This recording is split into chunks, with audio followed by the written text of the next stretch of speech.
The recent heavy rain leading to extreme floods in KwaZulu-Natal's coast have left at least 6 people dead and several others missing.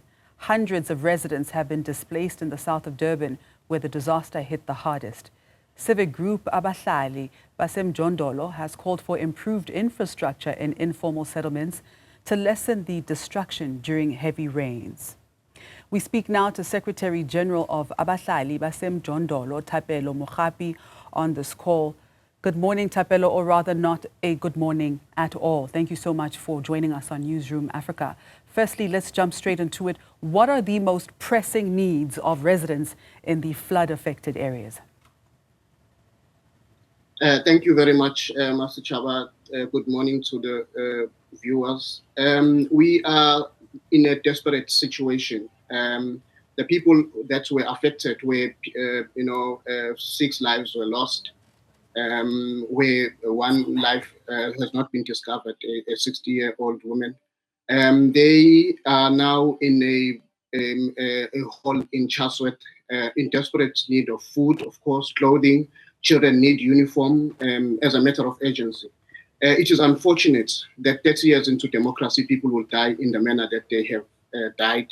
It is unfortunate also that the people were survivors of the 2022 floods and were located by government in a very risky area that was in that area. So when I went onto the ground and saw what the people have been living under and have always told the government that the place is risky, but government never listened.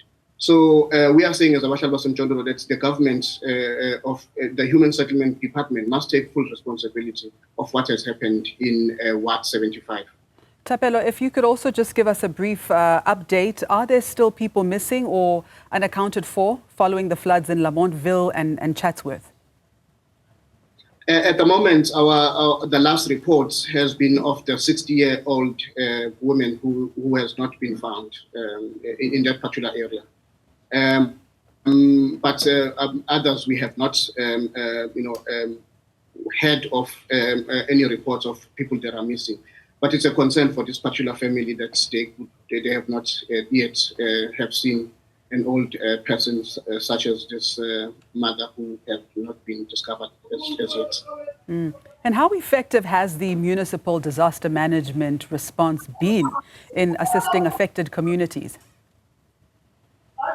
Master Chaba, I must say that even though I normally don't speak good of government, when I went into the place, I saw the disaster management,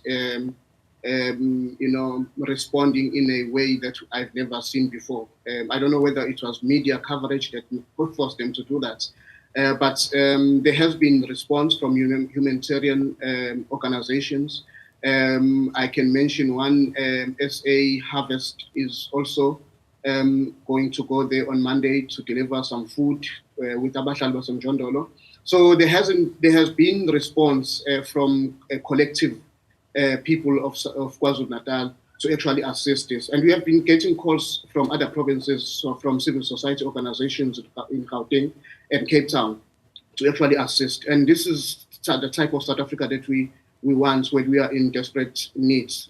For me, at a personal level, as somebody who is living in a community in the informal settlement, seeing a child crying for a mother that we don't know where the mother disappeared, and the rescue, search and rescue can't find the person up until now. It was a very depressing moment for me to see people living under those conditions. Do you believe the municipality is doing enough to maintain existing drainage systems? And if not, what needs to change? Okay. I don't think that there's much that is being done by the municipality. First and foremost, Master Chaba, this is what needs to happen.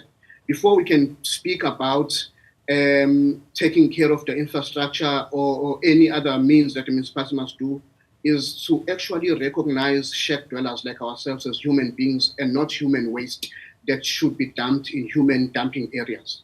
And that's what has happened in Ward 75, that you dump people where there is risky that they can lose their lives.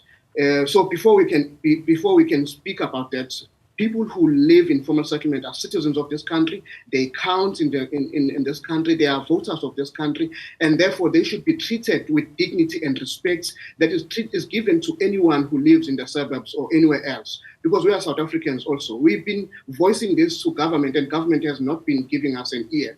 The services in terms of waste collections in the informal settlements is not done properly. The trucks comes whenever and whenever they want to come, as if they are not accountable to actually provide services. Services in the informal settlements are provided as a by the way, and not as something that is essential and that should be provided.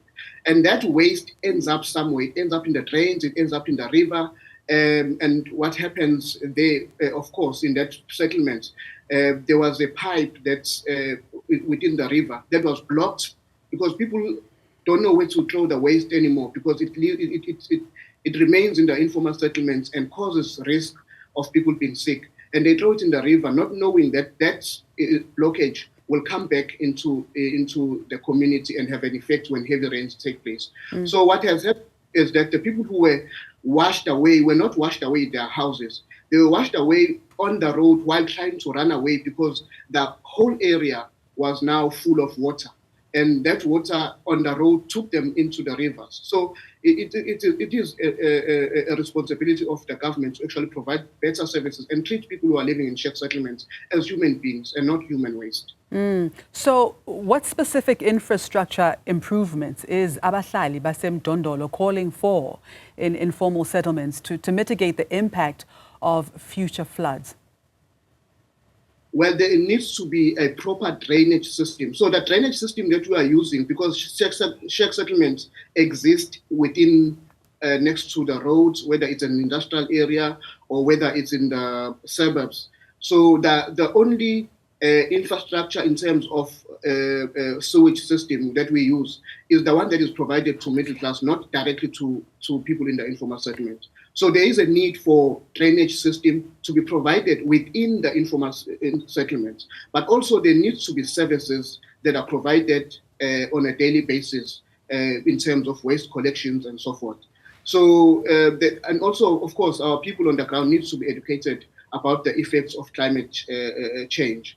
I think when we talk about these language that are very, high in terms of yellow, our people don't understand that. And I think when floods are about to come from the weather services, people should be communicated with people, in fact, with the language that is easy to understand. And then must be communicated in Sotho language, not in an English that I would not understand. Right. And on the back of that, Thapelo, and in closing, what advice would you give to people living in flood-affected communities to ensure their safety during floods? Well, we have been calling for the municipality to provide pieces of land that are not next to the riverbanks, because the riverbanks are actually the cause of people being washed away. That's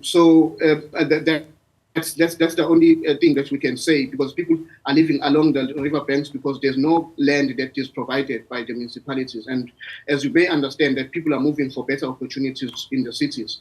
And when they look for an accommodation and build a structure, they build it anywhere else, and there's an effect after that. But also, I think if people can report earlier when things are happening in their communities, it will help for us to actually ask. I mean, the disaster in Lamontville, it could have been worse because, there were few young people who were actually assisting people that were washed away, and those people's lives were saved. But also we need a disaster management that will educate our people on the ground so that there are soldiers, foot soldiers, not waiting for the municipality to respond, but people within the community can actually assist when these floods are taking place or any other disaster that is going to take place. So if we have people who are trained in the community, we can actually be able to prevent these from happening.